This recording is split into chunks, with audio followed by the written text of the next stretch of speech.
하나님 은혜 감사합니다.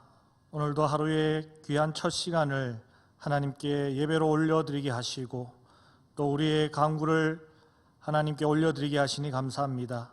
이 시간 드리는 예배를 기쁘게 받아주시고 우리가 구하는 것이 온전히 하나님의 뜻을 쫓아 구하는 간구가 될 수 있도록 도와주시옵소서. 감사드리며 거룩하신 예수님 이름으로 기도드립니다. 아멘. 다 같이 찬송가 325장 함께 찬송하시겠습니다.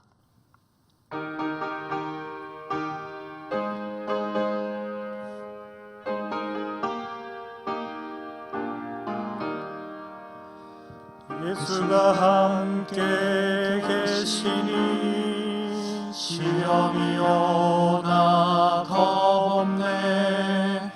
기쁨의 근원 되시니 예수를 위해 삽시다. 날마다 주를 섬기며 언제나 주를 기리고 그 사랑 안에 살면서 딴 길로 가지 맙시다.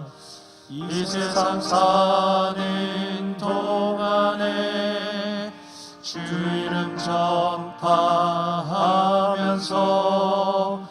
무한한 복락 주시는 예수를 위해 삽시다.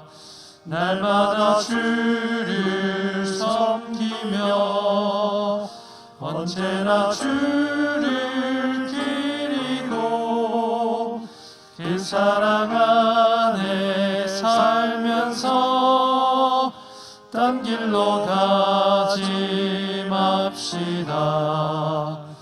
이 세상 친구 없어도 예수는 나의 친구니 불의한 일을 버리고 예수를 위해 삽시다. 날마다 주를 섬기며 언제나 주를 기리고 그 사랑 안에 살면서 딴 길로 가지 맙시다. 주께서 심판하실 때 잘했다 칭찬하리니 이러한 상급 받도록 예수를 위해 삽시다. 날마다 주를 섬기며 언제나 주를 기리고 그 사랑 안에 살면서 딴 길로 가지 맙시다. 이 시간 하나님 우리에게 주시는 말씀 마태복음 4장 1절로부터 11절까지의 말씀입니다. 귀한 말씀 제가 봉독하겠습니다.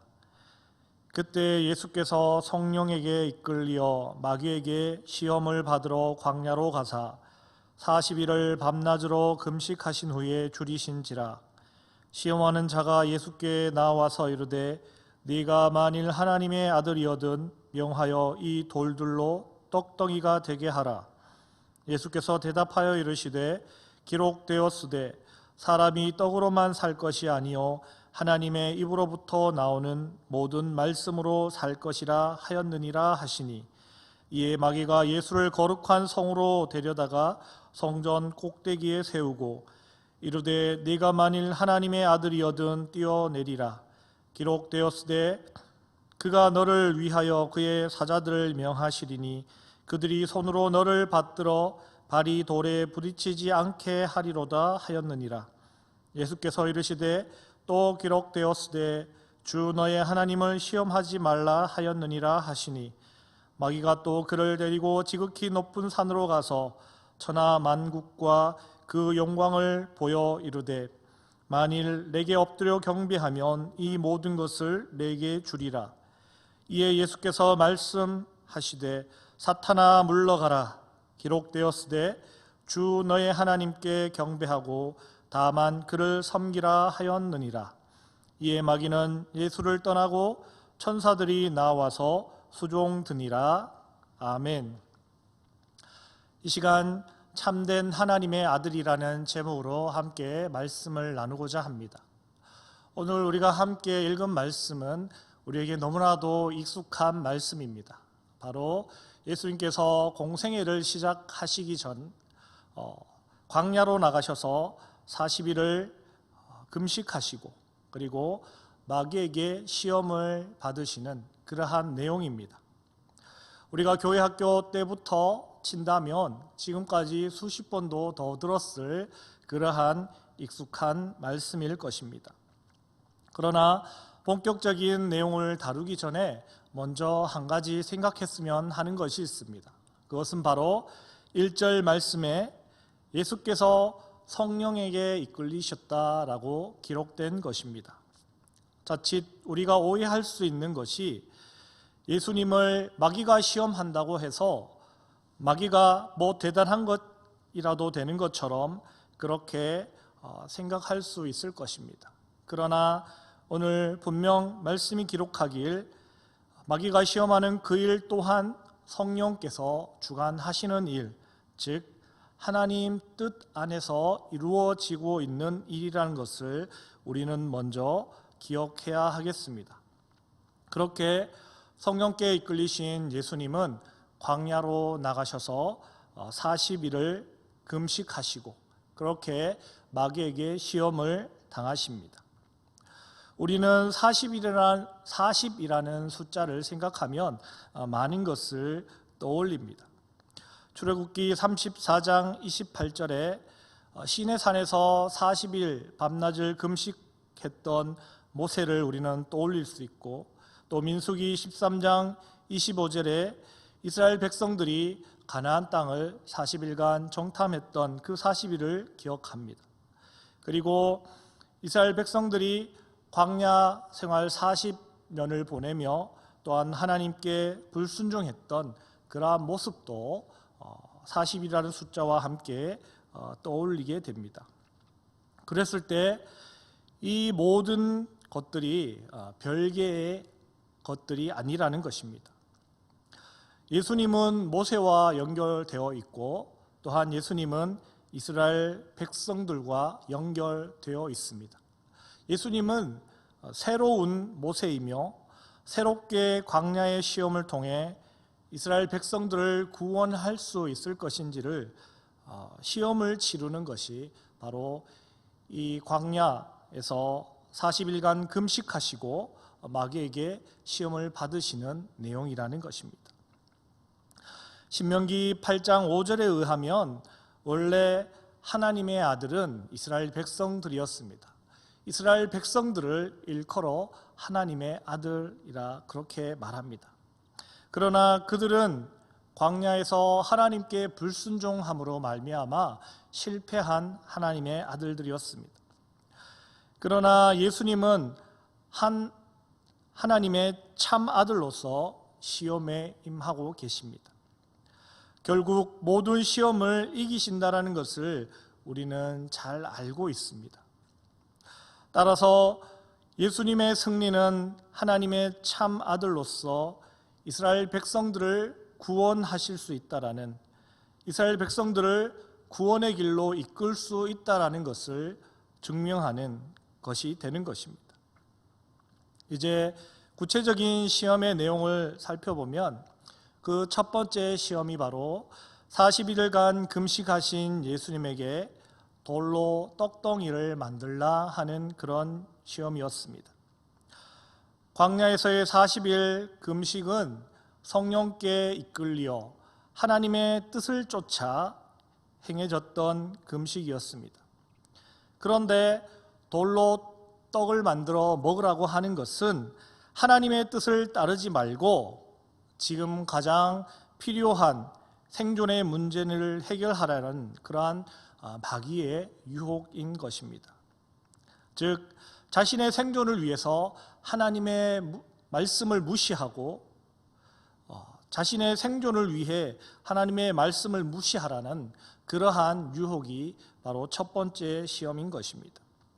이에 예수님은 신명기 8장 3절의 말씀을 인용하여 사람이 떡으로만 살 것이 아니요 하나님의 입으로부터 나오는 모든 말씀으로 살 것이라, 이렇게 말씀을 인용하여 그 마귀의 유혹을 뿌리치십니다.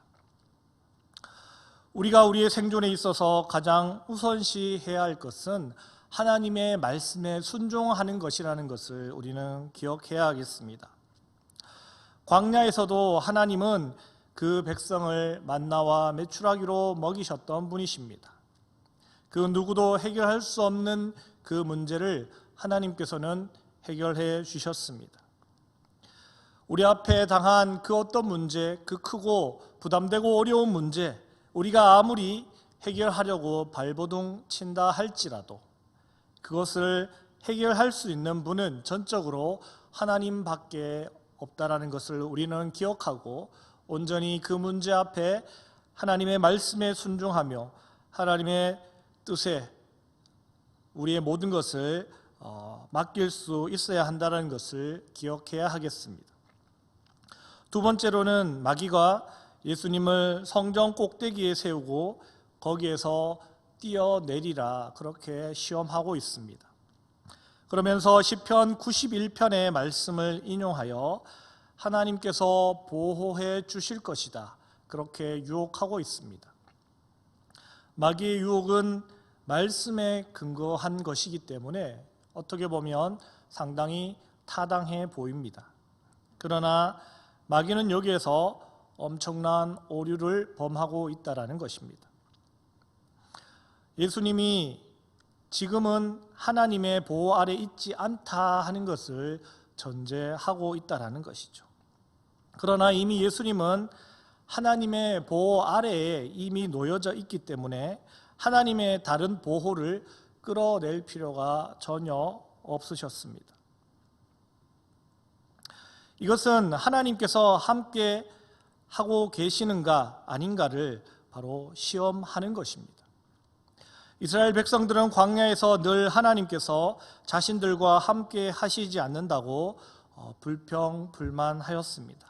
그러나 예수님은 하나님께서 늘 자신과 함께 하시며 보호하고 계심을 확신하고 계셨습니다.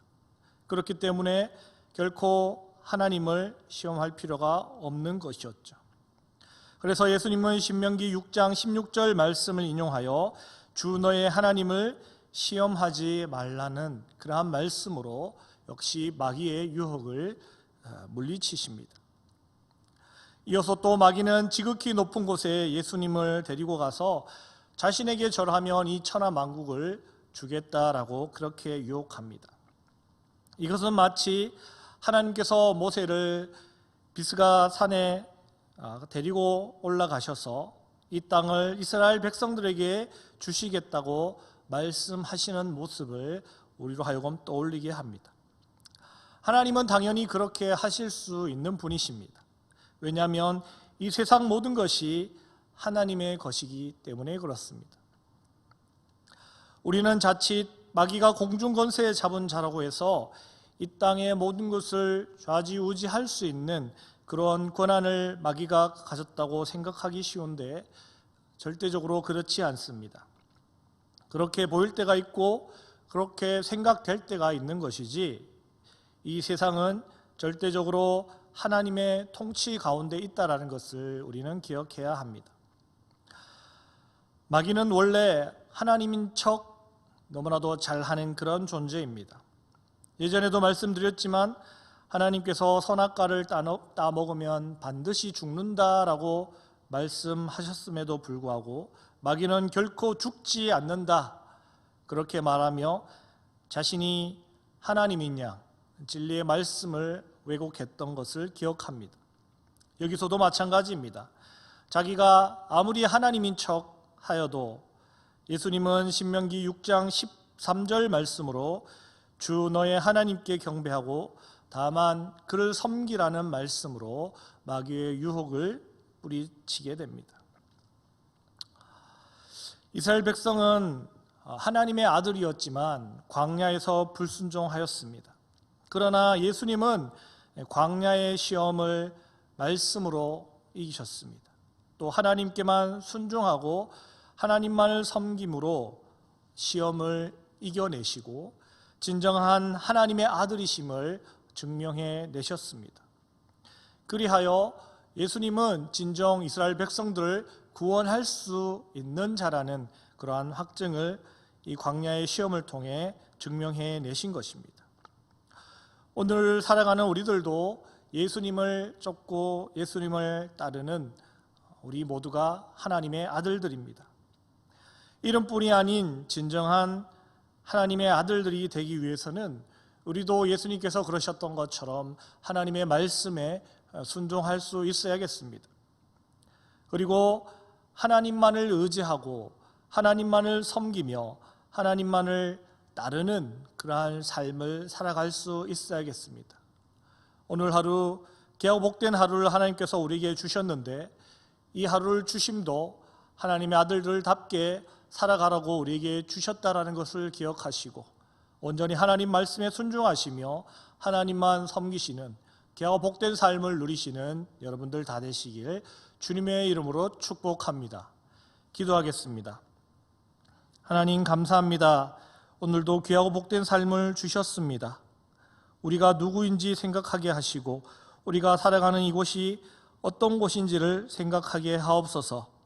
우리는 하나님의 아들이며 또한 하나님께서 다스리시는 하나님 나라 가운데 살아가고 있는 하나님 백성이라는 것을 기억하며 온전히 하나님 말씀에 귀 기울이며 하나님만 섬기며 하나님 뜻을 쫓아 살아가는 귀한 믿음의 백성들이 다 될 수 있도록 도와주시고 인도하여 주시옵소서. 감사드리며 거룩하신 예수님 이름으로 기도드립니다. 아멘. 하늘에 계신 우리 아버지, 아버지의 이름을 거룩하게 하시며 아버지의 나라가 오게 하시며 아버지의 뜻이 하늘에서와 같이 땅에서도 이루어지게 하소서. 오늘 우리에게 일용할 양식을 주시고 우리가 우리에게 잘못한 사람을 용서하여 준 것 같이 우리 죄를 용서하여 주시고 우리를 시험에 빠지지 않게 하시고 악에서 구하소서. 나라와 권능과 영광이 영원히 아버지의 것입니다. 아멘. 이 시간 기도하실 때 속히 코로나가 종식되게 해달라고 기도하시고 세계 선교를 위해 기도하시고 선교 현지에서 수고하고 애쓰시는 귀한 선교사님들 힘주시고 위로해달라고 귀한 선교의 열매들이 있게 해달라고 기도하시고 이 예천 땅이 속히 경제적으로 회복되고 또 믿음으로 회복되는 귀한 은혜 달라고 기도하시고 또 교회 내 환우들과 여러 가지 어려움에 처해져 있는 우리 교우들 위해서 기도하시고 교회 전반적인 것과 모든 예배가 회복되게 해달라고 기도하시고 각자의 기도 제목 따라 다 함께 기도하시겠습니다.